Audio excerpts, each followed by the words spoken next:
Dou. Ok.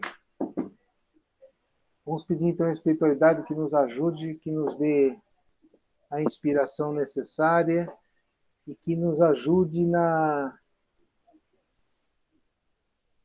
absorção do que vai ser falado, discutido e analisado.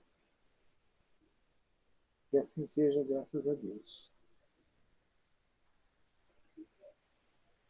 Depois que a gente faz essa oração, alguém sente alguma coisa assim? Algum arrepio, alguma coisita assim? Aí, ou não? Eu não. Não. Então, Às vezes. Se eu me concentrar, sim. Mas se você falar e eu não prestar atenção, não.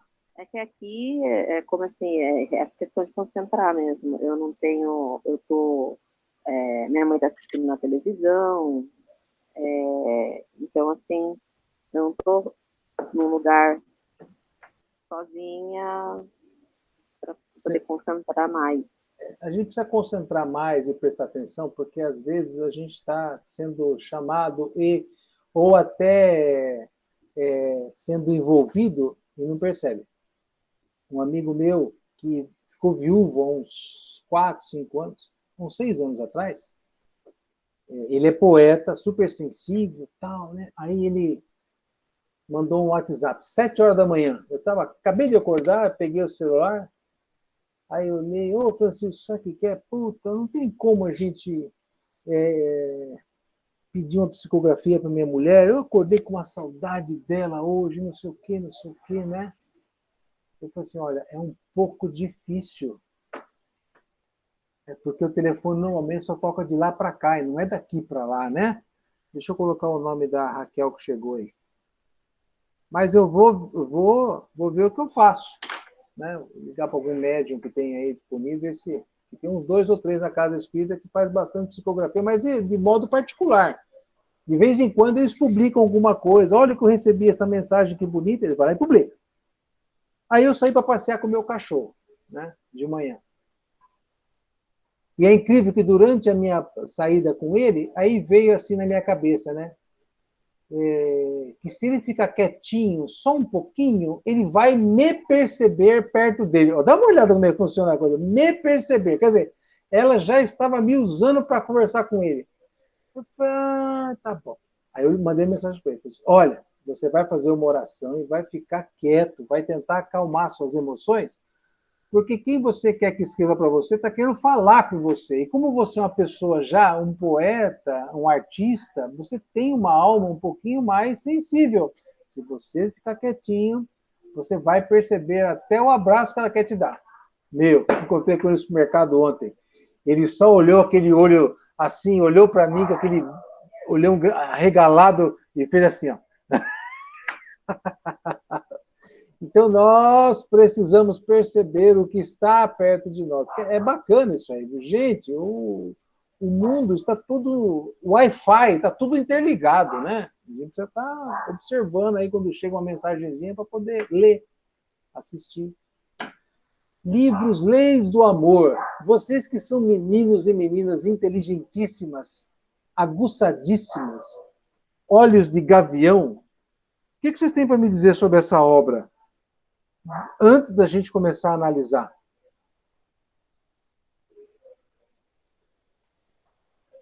Falem à vontade, vocês já têm experiência suficiente para abrir a boca sem receio e sem vergonha. Vai.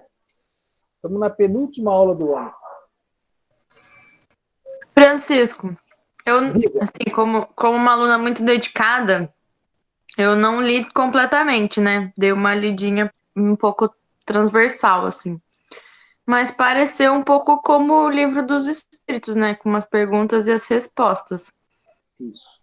Mas eu achei as respostas muito vagas. E tem umas palavras muito difíceis que eu não consegui procurar no dicionário o que significa. Entendi. Mas eu achei um pouco muito... Deixa muitas interpretações, eu acho. Mais do que do livro dos espíritos, assim. Achei um pouco difícil de ler. Mesmo sendo uma leitura um pouco mais rápida, mais dinâmica, assim. Defendendo o autor, quero te dizer que Emmanuel não faz parte da categoria dos espíritos que vieram trazer o livro dos espíritos. Emmanuel está bem mais pertinho de nós do que deles, tá? Uhum. Talvez por isso você não tenha encontrado tanta lucidez na resposta, porque às vezes ele tenta, mas ele não consegue. Mas tudo bem, é um palpite. Outra opinião, quero ouvir. Tenho pelo menos aí umas 11 para ouvir. Ô, Francisco, Diga. eu li e eu achei que é um complemento de tudo aquilo que a gente já viu. Certo. Tá? Pode Falam falar. muitas. Pode falar. Pode falar mais. Então, falar? eu Fala, não sei. Berenice. Então, tudo aquilo que a gente já viu de perispírito, né? Obsessão, eu entendi isso, não sei se. Para mim, eu entendi é um complemento de tudo aquilo que a gente já viu. Não sei se eu estou viajando, mas foi isso que eu percebi. Edilene, diga. Eu queria falar que, como aluna mais aplicada da turma, eu não li o livro. Entendi. Assim, ó. Tem vergonha até de falar. Meus amigos são bem meus amigos do grupo estão bem à minha frente. Entendi. Edilene, você sabe que você está melhor do que eu quando eu fiz a primeira vez esse tipo de curso? Sabe que tem pessoas lá da casa, que me falaram como fizeram um curso. E eu falei assim, bom, então eu não tô tão ruim assim. Não tá nada. Eu comecei e parei umas 4 vezes, minha filha. Então não se subjuga, não se subjuga. Vai dar tudo certo. Outra palpite, quero ouvir mais gente. Opa! Fala, Diego. Realmente, eu achei que ele complementa bastante o que a gente já viu, e muito do que está presente nas questões das leis divinas e também em algumas partes do Evangelho que a gente já viu, como, por exemplo, a questão de parentesco, que a gente já leu aquele capítulo inteiro sobre parentesco do Evangelho segundo o Espiritismo, obsessão a gente já tinha visto na influência dos espíritos no mundo corpóreo, consequências do passado também, mas é bem interessante, mas também tem vezes que ele é muito específico e tem vezes que ele é bem abrangente. Certo. Mais alguém?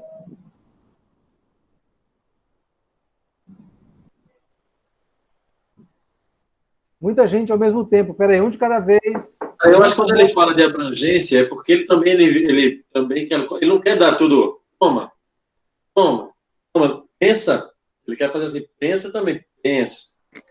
Se tal coisa dá isso, o que você acha que isso aqui vai dar? Ele deixa você para pensar também, porque tem uma coisa chamada, do mesmo jeito, livre-arbítrio. Você não pode deixar. Ele não está deixando tudo, comidinha já pronta para você comer só e nem precisar lavar o prato. Você tem que dar uma trabalhada, uma pensadinha também, mas eu achei muito legal, muito bom mesmo, adorei essa primeira parte, os 3 primeiros capítulos, achei são muito bons mesmo, gostei. E são complementos, porque como todo trabalho de escolar, vamos dizer assim, como ele mesmo fala no livro que a gente está numa escola, então são todos complementos, um trabalho vai vir com uma perguntinha um pouquinho diferente do que tem no livro dos Espíritos, ele dá se o caminho foi isso aqui, mas ele também dá umas respostas parecidas, esse cara fala, mas se você fizer tal coisa não é assim, quer dizer, ele está te estimulando a pensar também, não é só ele chegar e dizer, isso é isso, aí fica fácil também. Também está exigindo que você perca um tempo para analisar, isso é Emmanuel, né? Emmanuel sempre deixando qualquer texto dele para você, como você fala, uma frase é um livro, né? Perfeito. Mais alguém? Bom, vou falar mais um pouco, já que, né? É isso mesmo, essa questão da meditação, depois que eu li, requeriu um pouco de pensamento, um pouco bastante, né, no caso, para digerir todas as informações aí. É como, por exemplo, o livro Fonte Viva do Emmanuel, por exemplo, ele tem muito essa pegada de você ler um texto e aí você precisa de bastante meditação para pegar o a mais daquilo ali, né? Como também os romances dele. Se você só lê ali, é uma historinha, mas se você prestar atenção, tem todos os valores e todos os ensinamentos ali.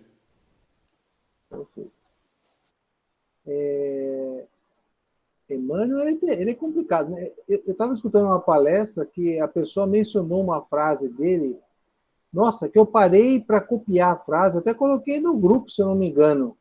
A verdadeira felicidade é aquela... Como é que é? Eu até notei, porque... Deixa eu ver aqui. Felicidade verdadeira significa em tudo, paz em nós.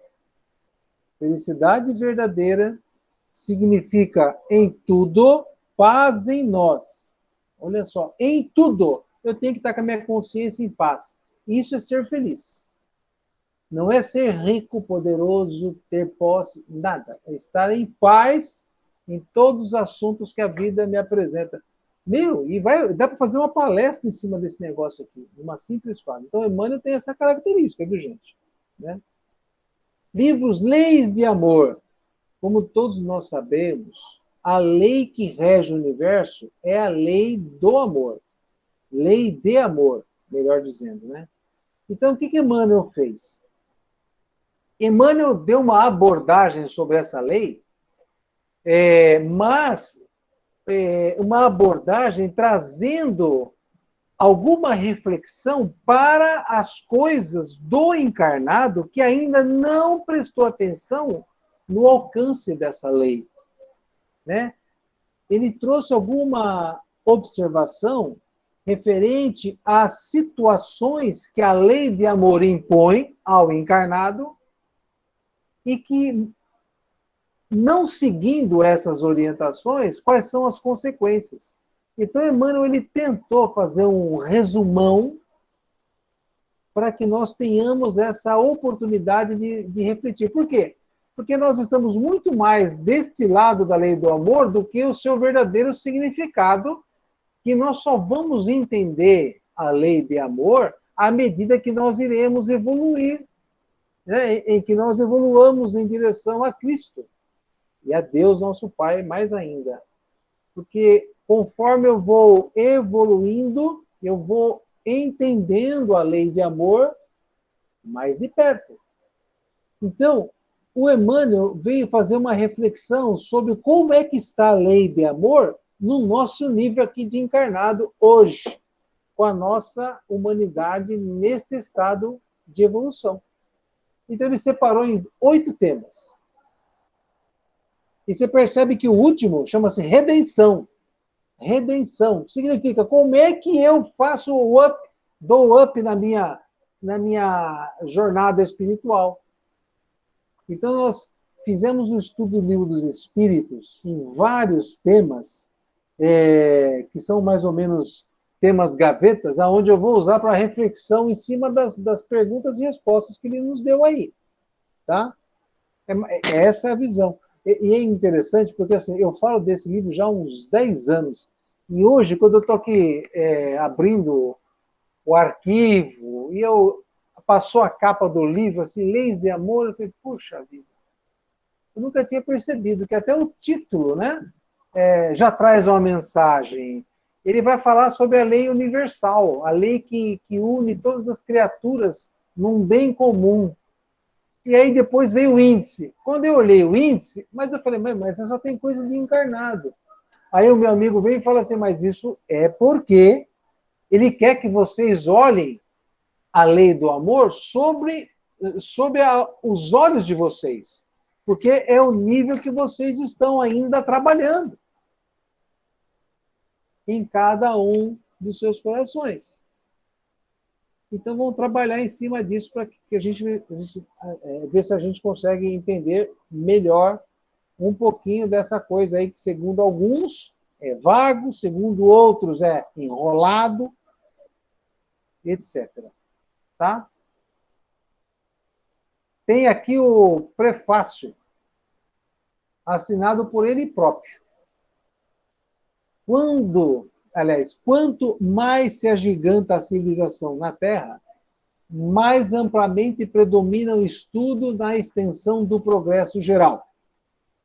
Cientistas e pesquisadores analisam infatigavelmente não apenas as realizações alusivas ao domínio das forças da natureza, mas também os poderes da alma, a escarificarem todos os fenômenos do binômio mente-corpo, consagrando a era do pensamento racional. Até aí, tudo bem? Quer dizer, a humanidade hoje está prestando muito mais atenção do que existe alguma coisa além da matéria. Eles estão trabalhando em cima disso. Para isso, multiplicam-se escolas e cursos técnicos, estabelecimentos culturais e anfiteatros de ensino, em que perguntas e respostas sedimentam a renovação do mundo. Até aí tudo bem.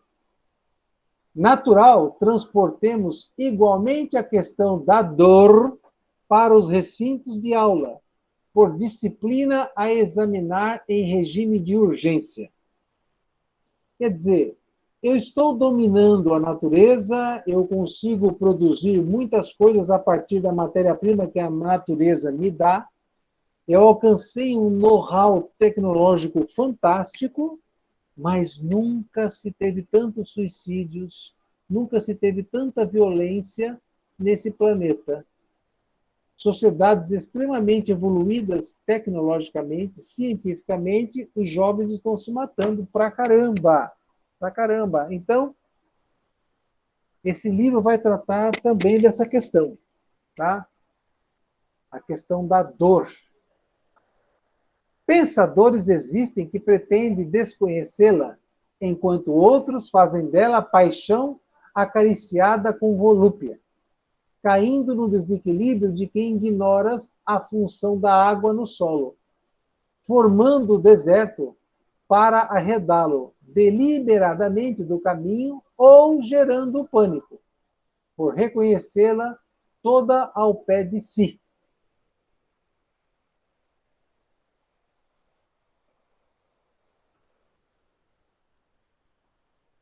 Ele está dizendo aí para nós o quê, gente? Essa questão da alma, ela realmente precisa ser estudada, ela não pode ser ignorada mais, porque existem questões que afligem o homem encarnado que a ciência não consegue entender. Gente, quantas vezes a gente ouviu falar que o fulano está cheio de dor no corpo, vai, faz todos os exames, não tem nada de errado. Por quê? Porque, para a medicina, toda a questão de estudo da fisiologia é usada para examinar as pessoas, e se as pessoas não estão encaixadas nesses estudos, se estão fora de alguns parâmetros que esses estudos determinam, a medicina fala que você está doente. Porém, se você apresenta dor, e você vai e a medicina te compara com esse parâmetro, e você está normal, a medicina vai falar assim, ó, eu não sei porque você está doente. Ora, então, o que acontece se a medicina que analisa desde a união atômica até a função dos sistemas do organismo humano não tem resposta? Onde está a resposta? Emmanuel está querendo chamar a atenção para esse detalhe. Surgem ainda aqueles que apelam para a questão, para as religiões seculares, no sentido de lhe dirimirem a existência. No entanto, quase todos os sistemas de fé apreciam-na do êxtase místico, menoscabando a coerência ou transformando o reconforto moral numa hipótese doentia.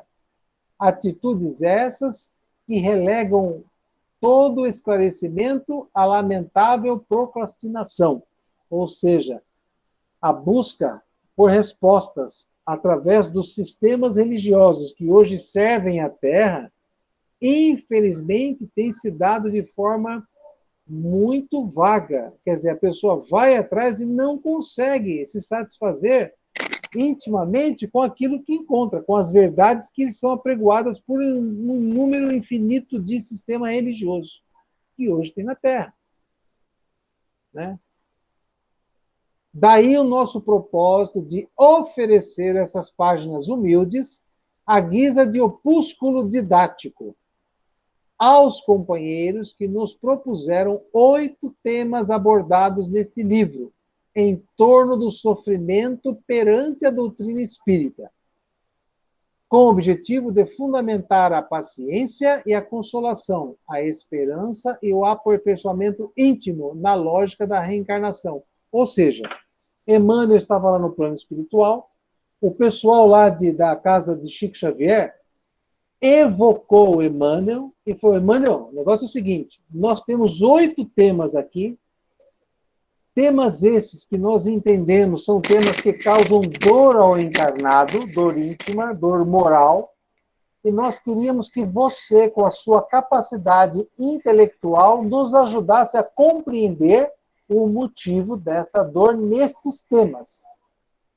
Então, Emmanuel, aceitando o desafio, trouxe para a humanidade esse livrinho para a gente estudar. Articulamos nosso esforço modesto à base de questionários e explicações, tão simples e tão reproduzidos quanto possível, relacionando questões para entendimento mais amplo entre os estudantes da fé raciocinada, que Allan Kardec nos precetua, ao reverencer o Evangelho de Cristo. Olha como Emmanuel, ele se coloca numa posição bem humilde, né? Então, gente, eu vou fazer o que eu tenho, o que eu posso. E vou tentar fazer o meu melhor. Eu espero que vocês consigam consumir esse produto. Gente, por que consumir esse produto? Porque, às vezes, nós ainda não estamos muito bons ainda para entender, em essência, no nosso coração, o que ele quer ir. Por quê? Porque esses temas, olha o que ele colocou, ó, solucionar o problema de dor. Ele não o âmago do qual, para solucionar o problema de dor nas leis do destino, no âmago do qual surpreenderemos invariavelmente o divino amor, extinguindo as eficiências humanas. Quer dizer, eu vou trabalhar no sentido de apaziguar a dor, consolar quem precisa de consolação através dessas pequenas reflexões. Tá? Deixando, pois, assim, o nosso obscuro ensaio para a instituição de cursos rápidos ou minuciosos, destinados à elucidação espírita entre os homens, agora e no futuro. Rogamos ao Senhor, nos abençoe a intenção de cooperar no acendimento da nova luz, sempre na certeza que outros ceareiros desencarnados ou encarnados virão às lides da verdade para fazer mais e melhor. Uberaba, 1963, Emmanuel. Então, gente, o primeiro tema que aparece é a causa espiritual da doença. Então, vamos lá. O que estrutura espiritualmente o corpo de carne? Primeira pergunta. O corpo espiritual, ou perispírito, como é chamado, é o corpo básico, constituído de matéria sutil, sobre o qual se organiza o corpo de carne. Pergunta simples, resposta simples, quer dizer, juntou o espermatozoide com o óvulo, biologicamente, fisiologicamente, quimicamente, começa-se a reprodução celular. Né? Ali eu tenho, gente, desde a escolha do espermatozoide já tem influenciação espiritual aí, tá? Porque existe um projeto reencarnatório, esse projeto ele precisa de um corpo, esse corpo deverá ter determinadas características, então eu tenho milhares de espermatozoides que vão se conectar ao óvulo. O óvulo também é amadurecido com uma carga genética, já está ali nele, ó. Então, agora falta vir um espermatozoide com uma carga genética que irá complementar a que já está no óvulo e que vai trazer as características, os estereótipos, o estereótipo necessário para o espírito encarnante. Então, tem lá a corrida do espermatozoide, tal, e a espiritualidade vai magnetizar aquele que tem que ganhar a corrida, para entrar no óvulo. Tá? Começa por aí a coisa. Grudou, entrou. O corpo perispiritual, conectado a esse óvulo, começa a determinar as divisões celulares e as especializações das células. O que deve fazer, qual é o tamanho, qual é a cor, isso é genético. Agora, se vai funcionar e se vai existir, é do espírito. Tá certo? Se vai ser saudável ou não, é o espírito que vai coordenar através das mutações genéticas lá. O tal dos crossing over, que eu ouvia tanto quando eu fazia o ensino médio lá, nem sei se falam disso ainda nas escolas. É isso. Falam sim. Ainda? Ah, bom. Uhum. Eu achava bonito o professor falar crossing over. O erro de uma encarnação passada pode incluir na encarnação presente, predispondo o corpo físico às doenças? De que modo? Aí já começa o negócio a enroscar. Já vai começar a trazer uma luz também sobre doenças. A grande maioria das doenças tem sua causa profunda na estrutura semimaterial do corpo espiritual.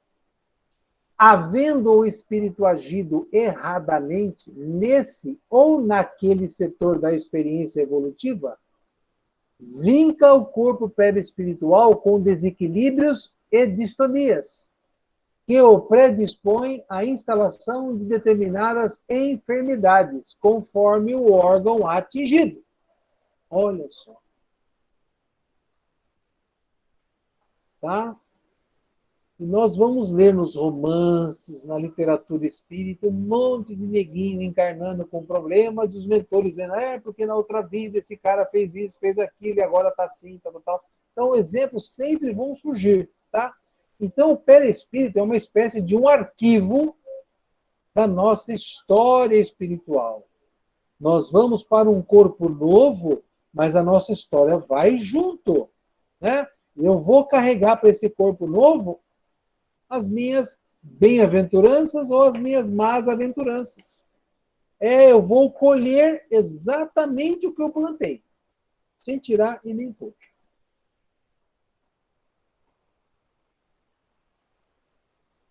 Quais os aspectos da justiça divina?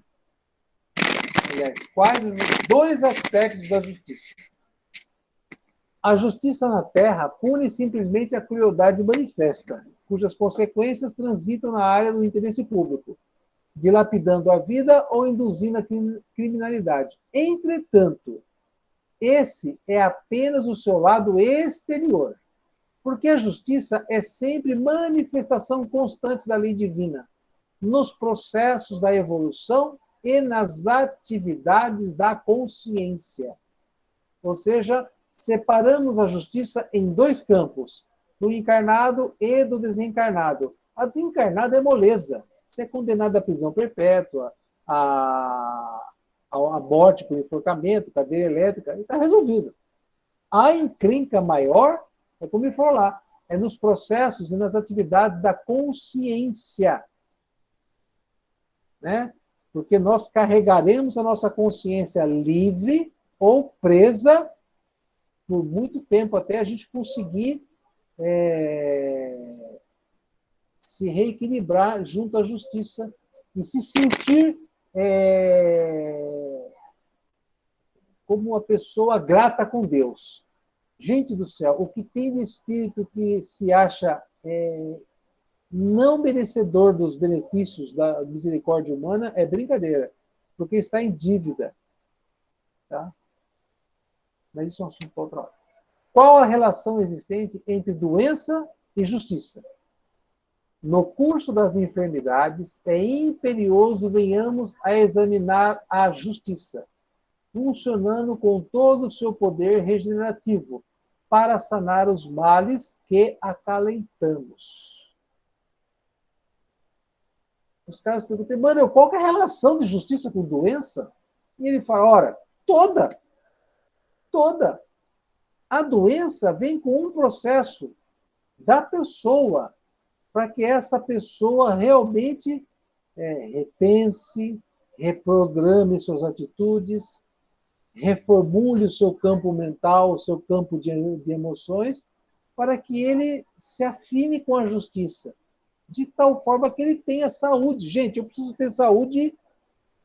Olha o que o Emmanuel fala, felicidade. Como é que é a frase do lá que eu esqueci? Verdadeira felicidade é paz em tudo em nós. É mais ou menos isso aí. Então, felicidade eu acho que é o lado oposto da doença, né? Podemos dizer assim. Se eu estou em paz com tudo, gente, eu não tenho doença. Ah, Francisco, como eu não vou ter doença? Não tenho doença. Posso ter, sim, mas com a título de prova, não com necessidade. Posso até desencarnar, mas a questão é prova, não é,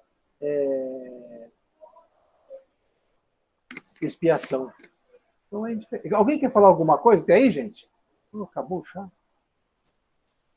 Não, é para dizer que a pessoa que está em paz, ele é resignado, ele aceita. E justamente as doenças vêm também das revoltas, né?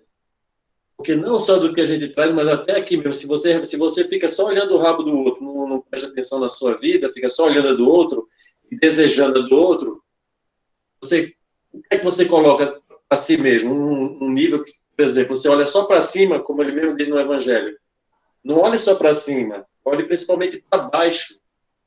Porque se você acha que você está ruim, olha para baixo para você ver quantos irmãos estão sofrendo mais do que você e resigne-se. Porque não é para você ficar sentindo isso. Tudo em Deus é justo. Então, se você começa a se revoltar com qualquer coisa, porque você está pensando somente nessa existência, você vai desenvolver doença, não tenha dúvida quanto a isso, porque a revolta faz isso. Os cânceres, já tem comprovação científica que vários tipos de câncer estão ligados a sentimentos. Então, é isso, é mais uma vez trabalho de resignação, de abnegação. É isso que a doutrina vem explicar para a gente, né? Quinta pergunta. O que faz o espírito antes de reencarnar-se, visando a própria melhoria? Antes de reencarnar, nós mesmos, em plenitude de responsabilidade, analisamos os pontos vulneráveis da própria alma, advogando em nosso próprio favor a concessão dos impedimentos físicos que, em tempo certo, nos imunizem ante a possibilidade de reincidência dos erros em que estamos incursos. Olha só. Entenderam bem essa resposta aí? Antes da reencarnação, nós mesmos, em plenitude de responsabilidade. O que ele quis dizer com isso? Presta atenção. Nós estamos falando de dor, de espírito reencarnado na Terra, tal, espírito inferior. Então, eu normalmente, entre uma encarnação e outra, eu estou meio perturbado. Eu saio da minha encarnação num estado de perturbação, muitas vezes profundo. E ainda amarrado, algumas vezes, a dores morais altíssimas. Tipo assim, o cara percebe, eu fiz isso, eu fiz aquilo, não deveria, tal. Ele entra naquela neura de dor de consciência que não leva nada a lugar nenhum. E ele fica girando aquilo no plano astral. Perturbado. Ele vira uma pessoa perturbada, um ente espiritual perturbado. Por isso que ele fala assim, a pergunta é, o que eu posso fazer para buscar minha melhoria?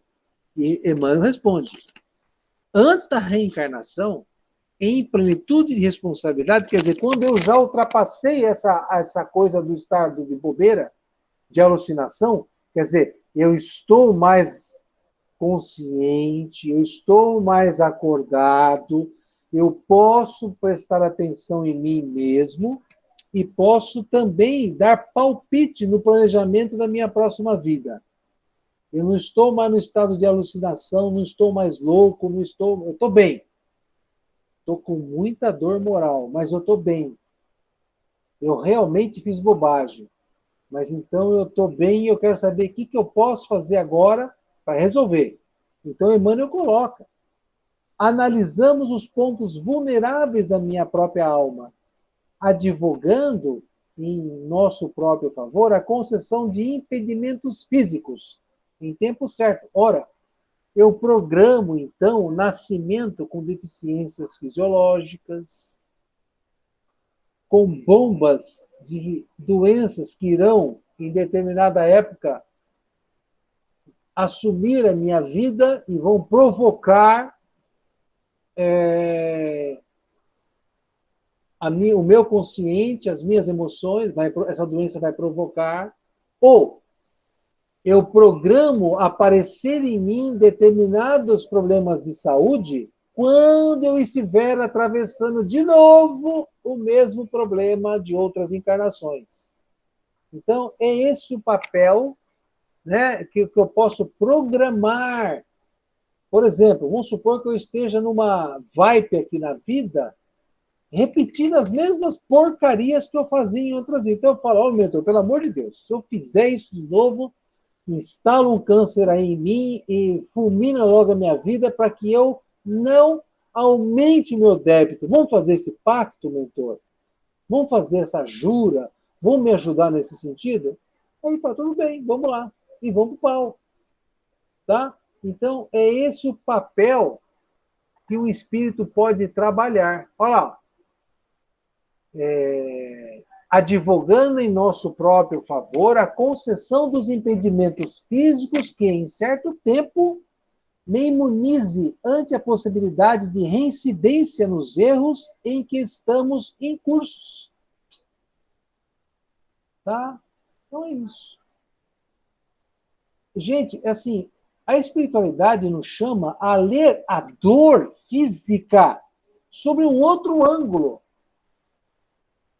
Porque nós que não temos nenhuma informação, quando vemos alguém doente, fala assim, nossa, Deus não cuidou desse meu irmãozinho aí. Ou, que judiação, coitado, etc. Né?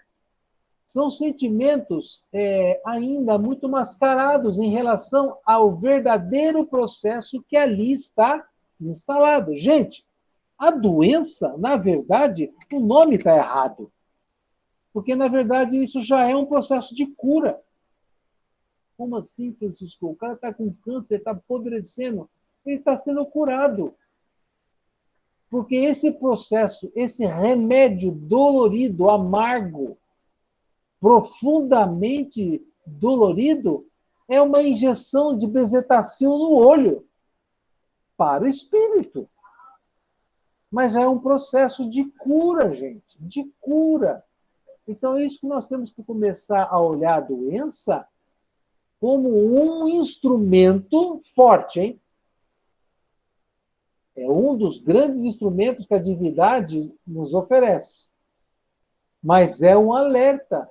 Porque se nossa Terra é um lugar para estudar, para o espírito trabalhar a si próprio, quando ele começa a fazer bobagem, não tem como expulsar ele da escola. Tem como colocar ele de molho. Então, é a doença. É a doença. Muito interessante, né? É feito aquele caso que você falou do espírito que se suicidava todas as vezes e veio sem braço e sem perna, né? Que ele teria de terminar, né? Então, esse é que é o problema, né, Neto? Você está dando uma solução pela parte de quem está entendendo, como nós que estamos despertando e tentando entender uma vida muito mais acima disso aqui, mas para você explicar tudo que está aí no livro de Emmanuel, a medicina materialista ou psicologia materialista, é uma paulada, porque é briga o tempo inteiro. Você entender que cura, que doença é cura. Pois é. Então é o mesmo conceito, mesma função, todo mundo pensa na mesma coisa, mas com conceitos diferentes. Na sexta questão, ele fala assim, que pedem? Qual é a solicitação do espírito para regenerar-se aquele que era chamado intelectual, né, que fez bobagem com a sua inteligência. O que pede esse tipo de espírito? Olha lá, ó. Artífice do pensamento, questão 6. Que malfazemos os patrimônios do espírito, rogam em peços cerebrais, que se façam por algum tempo alavancas coercitivas contra as nossas tendências ao desequilíbrio intelectual. Então o cara pede para encarnar com uma central de computador com vírus gravíssimo, com um HD riscado, para que ele não consiga desenvolver ou passar para a matéria toda a potência espiritual que ele é. Então ele vai viver uma experiência extremamente frustrante quanto a esse fluxo da sua inteligência. Ele vai ter um monte de não dá, não pode, não vai fazer, não consegue, você não tem competência, você não tem como se manifestar, se contenha, e começa a prestar atenção no que você está recebendo dos seus familiares. Porque, veja só, o cara que é muito racional, ele é pouco emoção, ele é pouco afetividade. Então, ele é colocado em uma família que vai ter que fazer para ele praticamente tudo. Então, ele vai ter uma experiência relacionada à afetividade humana, coisa que provavelmente lhe falta em muito. Por isso, ele pede, eu quero encarnar, eu quero continuar melhorando. Então, vai vir para cá com problema no cérebro. Deu para entender? Francisco. Diga. O que você pode falar sobre o mapa kármico? Você acredita? É possível? O que é mapa kármico? Uma pessoa que estudou sobre isso traça um mapa de acordo com o horário que você nasceu, sua data de nascimento. Não não. Vimos na aula passada. Não tem ser no mundo que possa dizer você... melhor ainda. Não tem destinação.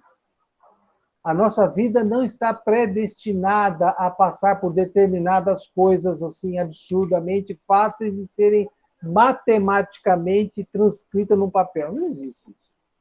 Não, mas não fala do futuro. Fala do passado, do que você foi. Traça o que você foi e quais são, o que você tem que fazer hoje em dia para melhorar, para se melhorar. Qual é o seu objetivo de vida hoje, baseado no passado. Entendeu? Eu prefiro, então, não opinar, porque,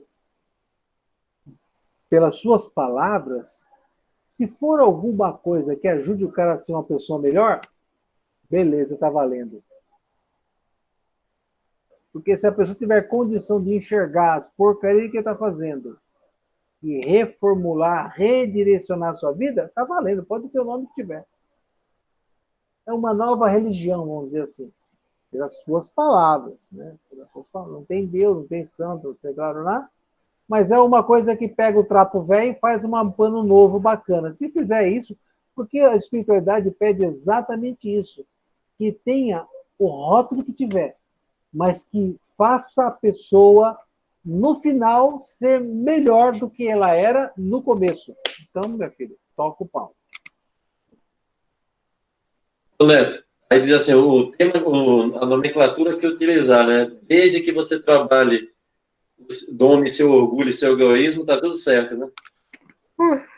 Tudo belezinha. Tudo belezinha. Essa é boa. As medidas de reabilitação rogam os artistas que corrompem a inteligência. Artistas que intoxicamos a sensibilidade, alheia com os abusos da apresentação viciosa, imploramos moléstias e mutilações que nos incapacitem para a queda em novas culpas. Compreensível essa resposta, não é? Que emendas solicitam os oradores e pessoas que influenciaram negativamente pela palavra? Tarefeiros da palavra, que nos prevalecemos pela dela para caluniar ou para ferir, solicitamos as deficiências dos aparelhos vocais e auditivos, que nos garantam a segregação providencial. Vocês estão percebendo que tudo tem um encaixe, né?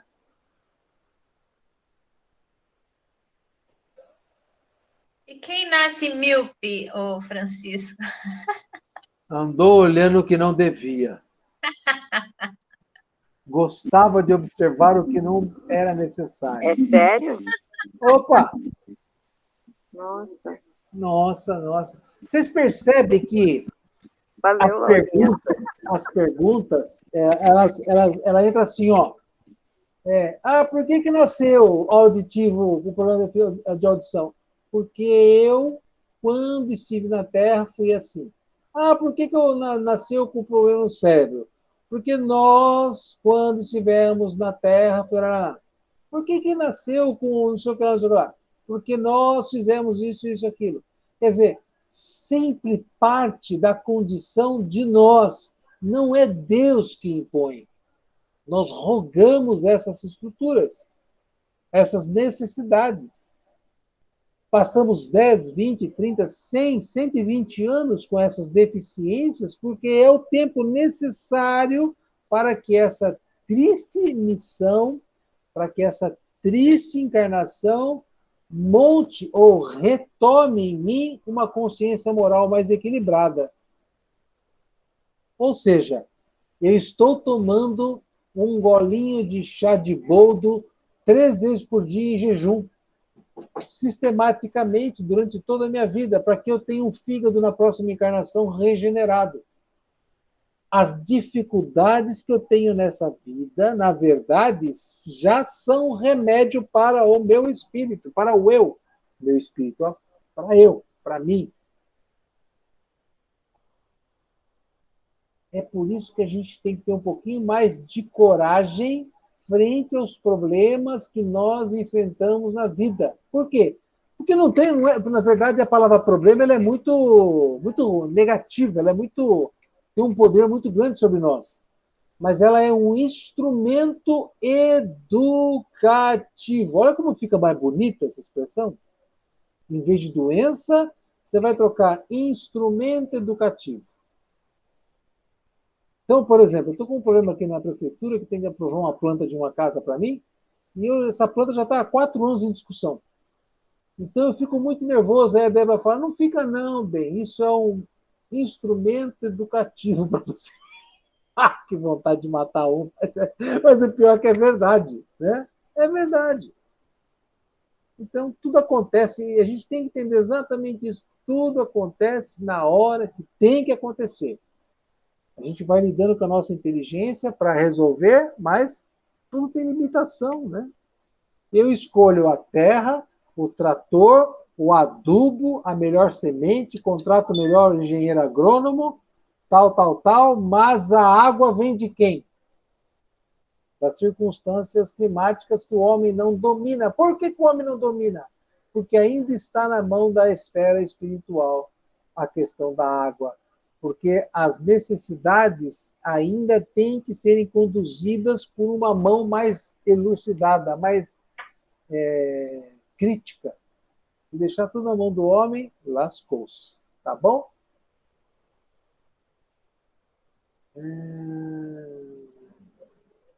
Nona questão. Que providências retificadoras pedem para si próprios aqueles que abraçam graves compromissos do sexo? Vou repetir a pergunta. Que providências retificadoras pedem para si mesmo? Ninguém põe nada, hein? Aqueles que abraçam graves compromissos no sexo. Resposta. Criaturas dotadas de harmonia orgânica, que arremessamos os valores do sexo ao terreno das paixões aviltantes, enlouquecendo corações e fomentando tragédias, suplicamos as doenças e as inibições genésicas e que, em nos humilhando, servem por válvula de contenção dos nossos impulsos inferiores. Barrabaste. Que livro que eu estou procurando aqui?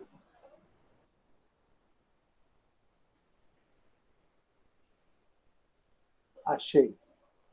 Primeira vez esse ano que eu procuro um livro assim e acho. Ó, já falei 232 vezes sobre esse livro. Ícaro Redimido. É a história do nosso Santos Dumont, em algumas encarnações antes e depois de Santos Dumont. Narra esse livro que Santos Dumont tinha o sistema genésico completamente infantilizado, atrofiado. E eles explicam por quê. Porque na encarnação anterior, ou duas antes, Santos Dumont foi um verdadeiro canalha na área do sexo. Tá? Então, ele precisava desse impedimento para que, gente, energia sexual está ligado à nossa criatividade mental.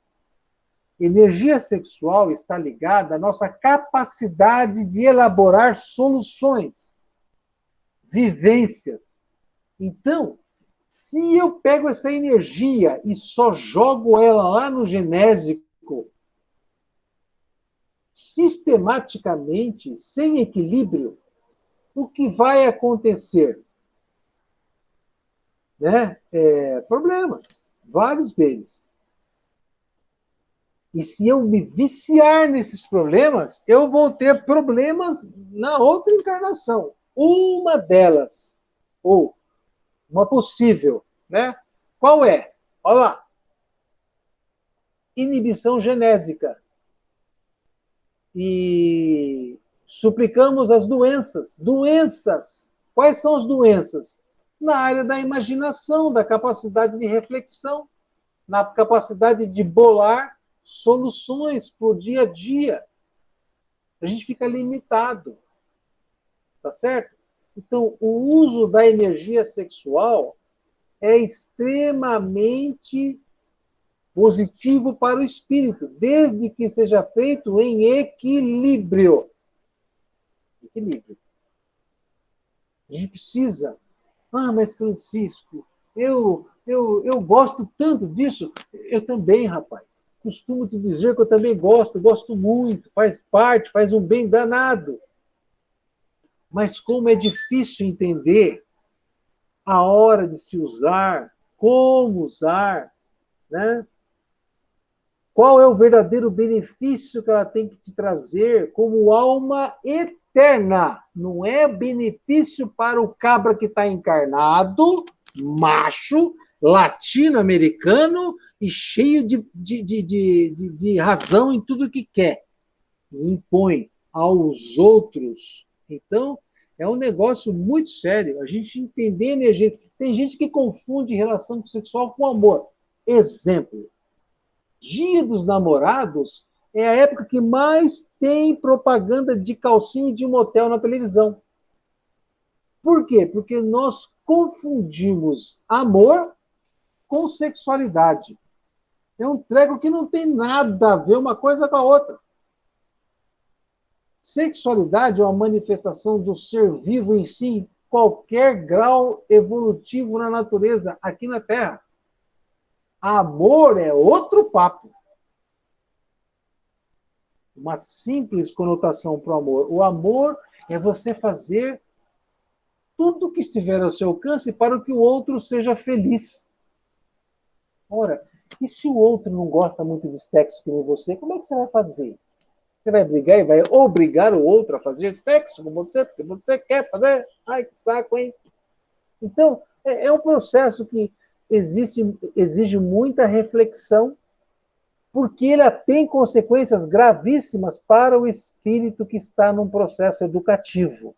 E se a gente, por consciência, não buscar esse conhecimento, se deixar levar pelo vibe da força sexual, nós vamos arcar com as consequências. E nós dizemos, eu não sabia. Sabia sim, o Francisco falou várias vezes em aula. Né? O Francisco falou, o Chico Xavier também falou, e outras pessoas vão ter te falado. E você que vai fazer assim ou não, é problema do freguês. Né? Então, entender... Olha, gente, vocês têm uma ideia.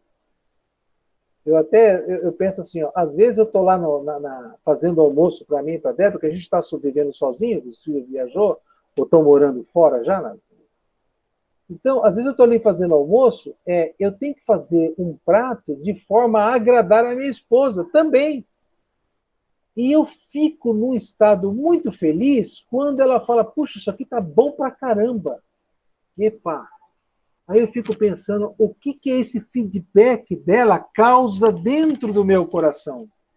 E, gente, olha, você parece loucura falar, mas é exatamente o que a relação sexual causava, ou causa. Então, quer dizer, Francisco, que você faz sexo na cozinha com a sua mulher? Pior que faço.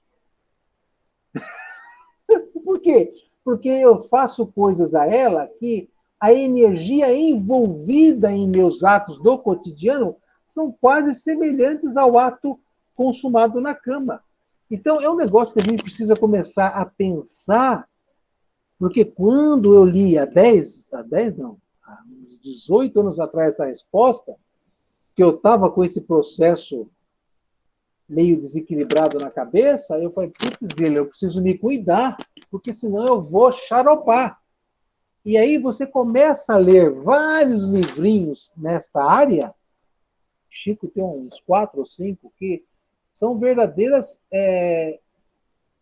aulas quanto a essa energia sexual e como ela deve ser usada para o nosso bem e não contra nós. É um negócio fantástico. Mas esse é um assunto que a gente tem que explorar ao longo das nossas vivências, viu, gente? É isso. Mas, Francisco, eu sou assim, assado. Não, o problema é seu. Agora você tem uma informação. Trabalhe para modificar. Trabalhe para sentir. Você vai começar uma jornada e vai ter escorregões, vai cair de joelho, vai esfolar joelho, você vai limpar, vai passar o metiolate. Vai ser metiolate que você vai passar, porque vai ter que arder, que você já sabe que isso não podia ter feito, mas você fez, então vai ser metiolate. Sem assoprar, porque não vai ter ninguém para soprar, vai arder, aí você vai desinfetar e vai continuar andando, vai dar uns passos a mais, vai cair de novo, porque cada vez os percalços vão se distanciando até você pegar uma vibração mental, uma vibração de consciência que te deixa um pouco mais liberto nesse assunto. É super importante e é um trabalho de anos. É pior do que largar de fumar. Porque vem da alma, vem de comportamentos de outras encarnações, assim como o tabagismo, né? Mas é um processo. Tem que começar a fazer esse trabalho, viu, gente? A gente tem que começar para se libertar. Pergunta? Neto. Fala, Diego. Eu não esperava você perguntar. Não. Vamos lá, vai. Não é nem sobre isso, só porque hoje é aquele negócio com a médium lá, da mensagem, sei lá. Não, você mandou no grupo. Semana que vem. É dia 17. Ah, tá bom. Beleza. Dia 17, 9 horas. Beleza. Todas as enfermidades conhecidas foram solicitadas pelo espírito do próprio enfermo antes de renascer? Olha que pergunta bacana. Quer dizer que toda tranqueira fui eu que pedi? Resposta. Nem sempre o espírito requisita deliberadamente determinadas enfermidades, de vez que, em muitas circunstâncias, quais aquelas que se verificam no suicídio ou na delinquência, caímos de imediato na desagregação ou na insanidade das próprias forças, lesando o corpo espiritual, o que nos constrange a renascer no berço físico, exibindo defeitos, moléstias congênitas em aflitivos quadros expiatórios. Tem determinadas situações, não é que você pediu, você nem tinha consciência para elaborar. porque você está no astral totalmente destruído. A sua capacidade de reflexão foi abortada por si próprio, através de um ato impensado, que é o suicídio. Um deles. Quais são os casos mais comuns de doenças compulsórias impostas pela lei divina? Encontramos numerosos casos de doenças compulsórias impostas pela lei divina, na maioria das criaturas que trazem as provações. 2 pontos. Idiotia ou da loucura, da cegueira ou da paralisia irreversível, ou ainda, nas crianças problemas, cujos corpos, irremediavelmente frustrados durante todo o curso da reencarnação, mostram-se na condição de celas regenerativas para a internação compulsória daqueles que fizeram jus a semelhantes recursos drásticos da lei. Justo acrescentar que todos esses companheiros, em transitórias, mais duras dificuldades, renascem na companhia daqueles mesmos amigos e familiares de outro tempo que, um dia, se compliciaram com eles na prática das ações reprováveis em que se delinquiram. Uau! Quer dizer, aqueles camaradas realmente com corpos totalmente destruídos, impróprios ao uso, vamos dizer assim, tem o espírito conectado a ele, e uma família de pessoas compostas por alguns elementos, ou até por todos, que foram testemunhas das ações que levaram esse espírito reencarnado a estar naquele estado lá. Tá bom? Então não tem dificuldade que nos é dada sem também uma justificativa perante a lei. A mente invigilante pode instalar doenças no organismo? E de que modo provocar doenças de causas espirituais na vida diária? A mente vigilante pode instalar doenças? E o que pode provocar doenças de causas espirituais na vida diária? Olha a resposta. A mente é mais poderosa para instalar doenças e desarmonia do que todas as bactérias e vírus conhecidos. Necessário, pois, considerar igualmente que desequilíbrios e moléstias surgem também da imprudência e dos desmazelos, da revolta e, aspas, da preguiça. Por isso que eu fui para a academia um dia. Qual é essa resposta aí?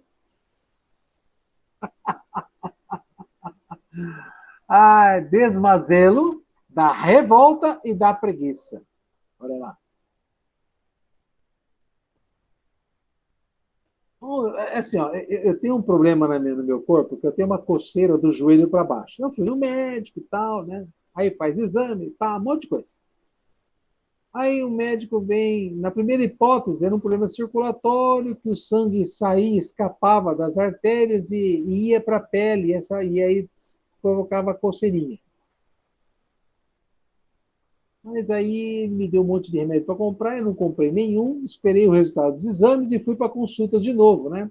O senhor tomou o remédio que eu pedi para tomar? Eu falei, não. Eu falei, por que você não tomou? Porque eu queria que o senhor olhasse os exames aí, ver se aparece alguma coisa aí. Aí ele, tá. Aí ele achou lá um tal de ácaro que está atacando minha pele. Aí ele vem e fala assim, o senhor toma remédio de pressão alta, né? Eu falei, toma. Pois é. Esse remédio ajuda por um lado, mas resseca a sua pele. E aí a sua proteção lipídica natural resseca e o bichinho começa a atacar a sua pele e dá coceira. Mas não se preocupe não, Sr. Francisco. Eu vou te dar aqui um sabonete bacana para você tomar banho e um creminho para você passar nos pés. Tá. É só isso? É só isso. Aí eu fui na farmácia, que nem uma gazela saltitante, feliz, tal, com a receitinha, porque eu ia parar de coçar, né? 300 pau para comprar o tal de sabonetinho e o creme que não sei o que lá. Eu falei, pelo amor de Deus, eu já gasto 110 de internet, mais 150 não sei o que lá de telefone celular, mais 200 de luz, mais não sei o que lá, mais 2.000 de convênio, agora mais 300 para tomar banho, não sei o que lá. Mas que desgraceira de vida é essa, né? Aí eu comecei a pensar. Quando eu tinha 10 quilos a menos, a minha pressão alta foi para o espaço. Ela hoje existe porque eu estou 10 quilos acima do que eu tenho que estar. Aí eu fiquei pensando, né? O que eu vou fazer? Eu vou fazer regime. Por quê? Porque se eu continuar nessa vibe, eu vou comprar um sabonete de 300 conto, vou continuar engordando, eu vou aumentar a dose de remédio para pressão, porque eu vou estar mais obesidinho, mais velhinho, não sei o que lá, não sei o que lá. Então eu tenho que tomar vergonha na cara e, não permitir que a preguiça, o desmazelo e a revolta e a imprudência gerencie a minha boa vontade em ter um corpo. Então, minha gente, horrível. Estou uma semana comendo alface. De manhã não como mais a minha saladinha de fruta picadinha, que eu não sei o que eu fazia com tanto carinho, não sei o que lá. É um omelete com uma banana esquisita para a boca, dela não me dá e fico olhando eu comer. O cara também come, né? Que tá fazendo regime. Então, que saco, mas faz parte da vida. É o processo que tem que ser. A gente precisa estar atento ao que o corpo está dizendo. E às vezes, porque tem clientes que chegam no meu salão de manhã, no começo do mês, com uma sacola de supermercado cheia de remédio. Meu Deus do céu, a pessoa no final da vida gasta toda a aposentadoria numa sacola de remédio. E às vezes ela ir para a academia, combate a preguiça. Comer direito, combate o desmazelo. Né? Vai funcionar. Eu achei interessante, ontem eu estava assistindo um vídeo sobre a alimentação de dogs, de cachorros. A ciência está tão avançada na questão da formulação de ração, para o cara ter uma vida mais saudável, não ter inflamação nas juntas e durar mais tempo. É tudo que o ser humano quer. Ficar com um corpinho bacana que não doa e dure mais tempo. Baseado em quê? No estudo do que o cachorro está comendo. Quer dizer, eu sou o que como. Eu sou o que bebo. E por que só tem que ser coisas que me dão o tal do prazer? De onde vem esse prazer? Esse prazer está ligado a crenças que estão em nós há milhares de séculos. Eu preciso trabalhar também. Mas não vou apertar muito não, senão vocês vão largar a doutrina espírita. Vamos continuar aqui. 13ª pergunta. Qual a advertência, agora Jesus, qual a advertência de Jesus para que nos previnamos dos males do corpo e da alma?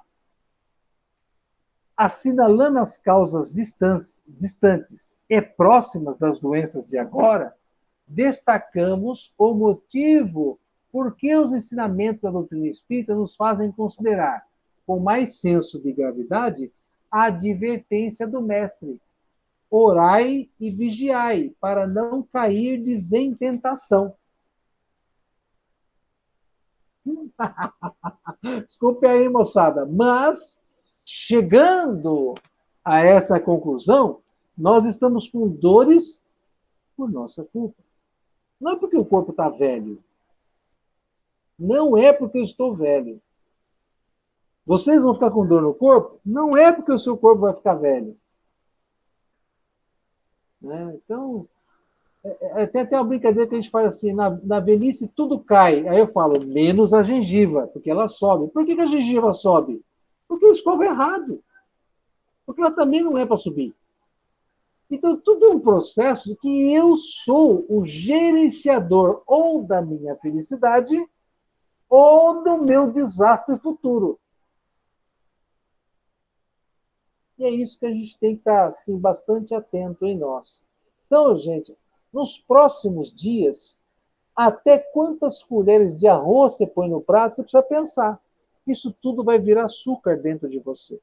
Hoje está tudo bem. Mas e amanhã? Como é que vai estar funcionando o seu pâncreas?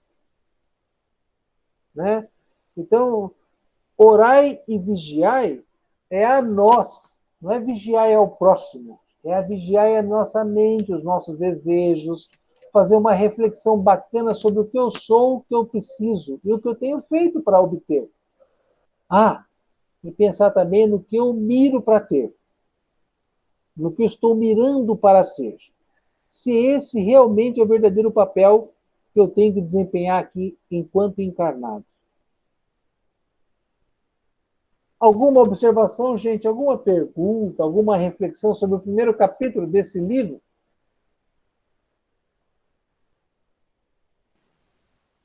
Orar e vigiar está de acordo com, mais uma vez, o livre-arbítrio, né, Neto? Você trabalhar o livre-arbítrio para saber. A ciência está te explicando cada vez mais coisas. Você prefere ver, seja num programa, seja nas palmeirinhas da vida, esses programas que taca doce para cima e você vai pelo só pelo... você tem que trabalhar o seu racional, não tem jeito. Você tem que observar de forma racional. A tendência, a gente vê por eles, pelos ensinamentos dele, que quanto mais você evolui, embora você tenha amor, mas é um amor que racional, né? Não é passional, é racional. Então, se você... eu adoro tal comida, eu adoro doce. Eu adoro doce, mas você não pode comer doce toda hora. Se você chegar, eu gosto de chocolate um pouquinho, sem problema. Eu gosto de chocolate. Se eu vir um chocolate na minha frente, eu vou comer 15 quilos, aí eu descontrole. O quê? Livre-arbítrio imaturo que não consegue parar. Você não tem controle. Então, é justamente isso. Vem em forma de quê? Transforma em quê? Em enfermidade. Então, está tudo dentro daquela pergunta sobre lei. O que é a justiça? A ver com isso. Quando tudo é justo. Justiça quer dizer equilíbrio. Você saiu do equilíbrio. Esse capítulo inteiro está falando sobre dor. Dor física. E dor moral um pouquinho a menos que dor física. Mas, assim, esse capítulo inteirinho está dizendo que doença não é projeto de Deus para nenhum de nós. Doença não é projeto de Deus para nenhum de nós. Doença é um instrumento transitório, temporário, que nós abocanhamos para nos ajudar a não nos perder mais. Sim. E que está como se fosse um aviso dizer, você está em desequilíbrio. Gente, você acordou, sai da cama com dor, você está em desequilíbrio. Aonde? Eu não faço a menor ideia. Cada um que se vira e vai buscar a sua resposta. Porque é a verdade, está de acordo com cada um. Gente, quando a gente sai do nível animal e ganha a competência de ser racional, nós passamos para o grupo dos hominal. E aí, você sai da manada e passa a ser uma criatura única, pensante, como dizia o professor de química, pensante e pulsante. Não era biologia, cara. Não sei, eu não lembro. Mas eu achava legal isso aí. Você pulsa e você pensa por si próprio. Necessariamente você é responsável pelo seu corpício que aí está. Francisco, mas eu nasci sem um braço. Perfeito. Viva feliz para na próxima você voltar a ter os dois. Sem revolta, sem negativismo constante, porque senão a lição não vai ser de valia nenhuma. Francisco, mas eu nasci sem um olho, não escuto pelo ouvido esquerdo, não sei o que lá, não sei o que lá. Perfeito! Mas ninguém é santo aqui nessa sala e nem nesse planeta, neguinho. Às vezes os outros não tiveram condições de encarnar e enfrentar o problema que hoje você está enfrentando. Mas eles têm uma deficiência lá, esperando o momento que o espírito tenha condições de tratar. Porque às vezes nós não temos maturidade emocional para enfrentar determinadas situações. Então, em vez de chegar à situação e me ajudar, a situação vai chegar e vai me afundar mais ainda. Então, Deus até nisso equilibra o jogo para nós. Recordo o caso de uma filha de um colega de casa espírita que foi estuprada há muitos anos atrás. Passado uma boa quantidade de anos, ela deu mensagem dizendo que o ato que ela sofreu era uma reverberação, era uma consequência de uma atividade que ela fez há 13 encarnações atrás. Ela precisava daquela experiência. Há 3 ou 13, não entendi. 3 encarnações atrás. Na quarta, ela sofreu estupro, mas o problema estava aqui, ó, na antepenúltima encarnação. Quer dizer, eu entendo assim, que não é o que você faz imediatamente, não, você precisa ter uma estrutura psíquica para poder passar pela situação e ter aproveitamento. Então, não é o fato dos seus amigos estarem inteiros e você está faltando um pedaço que você é inferior a eles. Pelo contrário, pode ser que você já tenha atingido condições melhores para suportar uma dor que eles ainda vão experimentar. Se necessário for com eles, é claro. Tá certo? Então, a gente não sabe de nada sobre nossas situações. A gente tem que nos olhar agora, nos perceber nesta vivência, escutar os nossos sentimentos, perceber as nossas emoções e nos analisar frente às relações com todos que estamos vivendo no dia a dia. Precisamos. Lei de amor é a lei que rege o universo. Aqui nós estamos analisando o que é não seguir essa lei de amor quanto ao corpo e as suas consequências. Ô, Neto, inclusive tem relato de gente que hoje é atleta paralímpico, né? Ele consegue fazer bem mais coisas do que fazia quando tinha todos os membros e mais equilibrado, né? Não sei se é Fernando Fernandes, o negócio assim, esse cara tava falando que ele hoje até faz comercial, não sei o que, um cara já foi jogador de futebol, sei lá, danado que ele foi. E ele ganhou até várias medalhas para o Brasil, que ele perdeu o movimento para baixo depois de um acidente de automóvel. Ele era todo desregrado, né? E depois que ele perdeu os movimentos, virou para-atleta, a vida dele tomou um outro rumo, ele se acertou. Então, não fisicamente, que ele não ficou completo, mas até como atleta ele ficou melhor, porque ele ganhou as disputas e mentalmente ele tornou-se uma pessoa muito melhor. Relato dele mesmo. Então, aí antes de encarnar, ele falou assim, ó, com tantos anos lá, eu preciso ficar paralítico, eu quero desenvolver esse meu outro lado aqui. E pimba, né? E por falar em problemas do corpo, meu corpo está com sono. Tá? Eu estou meio caidinho já. Aliás, eu comecei a aula meio caidinho, porque hoje eu tive um dia daqueles.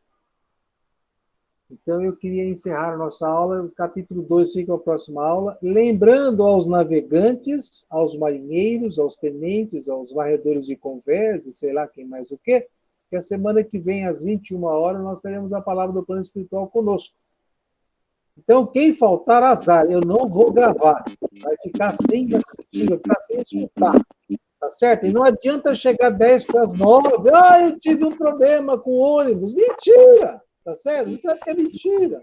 Eu vou desligar o áudio da pessoa. E vai ser um prazer incomensurável, porque eu não sou essa coisinha linda que estão vendo. Eu gosto de fazer maldade também. Tá certo? Ai, meu Deus. Então, fiquem todos bem. Hã? Você é um 3.9, não tem jeito. Sei. Não sei o que é isso, mas tá tudo bem. Ó. 3, espírito perfeito, 9, leviano. Ah, é? Fala, Di. Tá aberto o microfone aí? Não, só abrir para... Então tá. Então, fiquem bem. Um grande beijo a todos. Prazer em revê-los, tá? Juízo. Pequem pouco, etc, etc. E dá uma lidinha no capítulo 2, viu, pessoal que não leu? Tchau, um beijo.